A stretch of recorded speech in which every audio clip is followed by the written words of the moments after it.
Al-Imam Ali bin Abi Thalib radhiyallahu anhu wa karamallahu wajhah mengatakan di dalam salah satu makalah ya saudara, beliau katakan pesan kepada orang-orang tua, alimu auladakum fa innahum makhluqun di zaman ghairi zamanikum. Apa kata Sayyidina Ali? Alimu auladakum, didik betul-betul anak-anak kalian.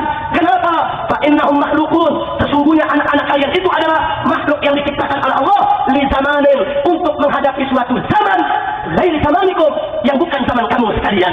Artinya Pak, artinya Bu, kalau di zaman kita sekarang ini tantangan sudah begitu dahsyat, tantangan akidah, tantangan syariat, tantangan akhlak luar biasa. Bagaimana dengan tantangan-tantangan yang akan dihadapi oleh anak dan cucu kita di masa yang akan datang?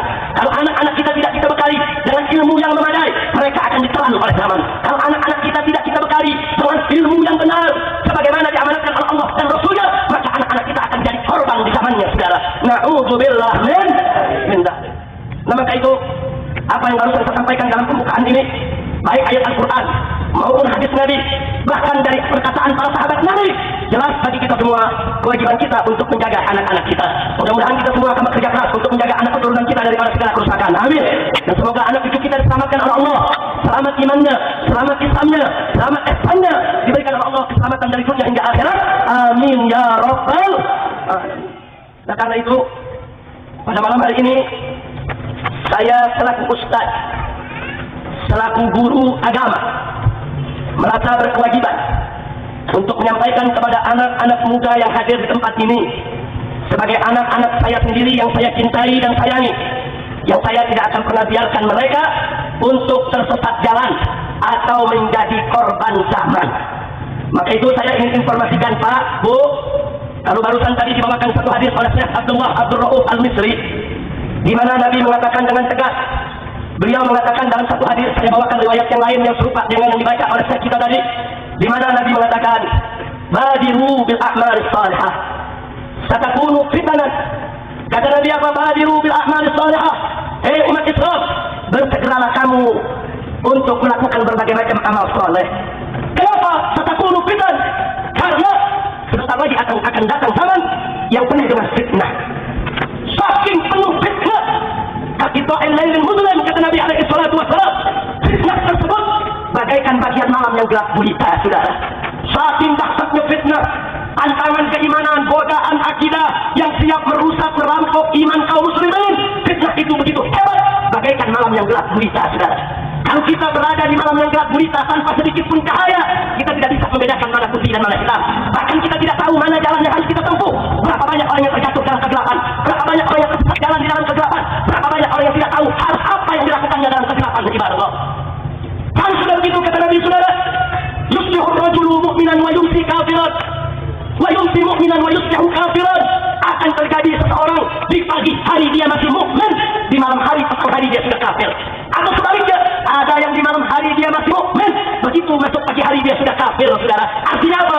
Nabi menginformasikan kepada kita, tantangan keimanan akan berlangsung selama 24 jam. Upaya-upaya merusak akidah, upaya-upaya menghancurkan iman akan berlangsung 24 jam.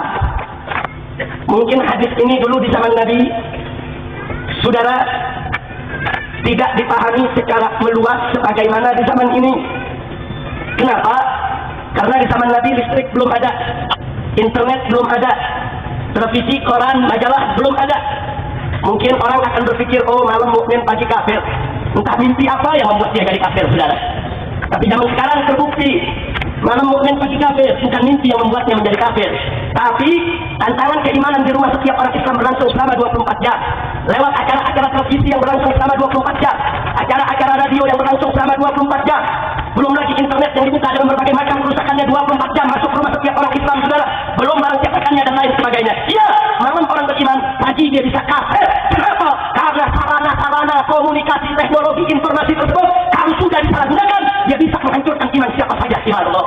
Contohkan Nabi sallallahu alaihi wasallam, betul tepat yang sudah disampaikan oleh Nabi kita tercinta Sayyiduna Muhammad sallallahu alaihi wasallam. Jadi Nabi sudah kasih tahu tuh Pak, Bu, ya.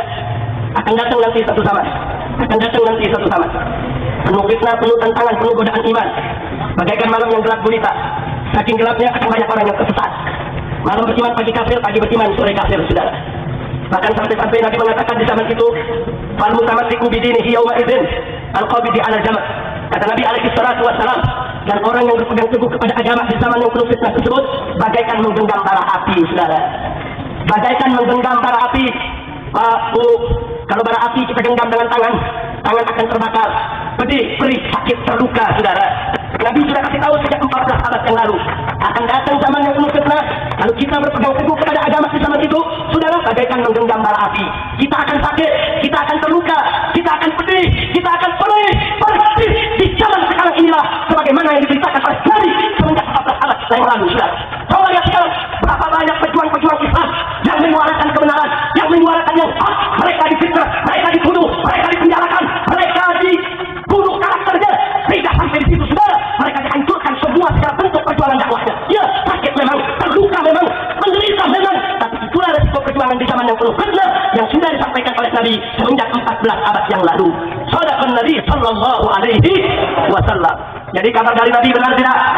Kabar dari Nabi benar tidak? Kabar dari Nabi benar tidak?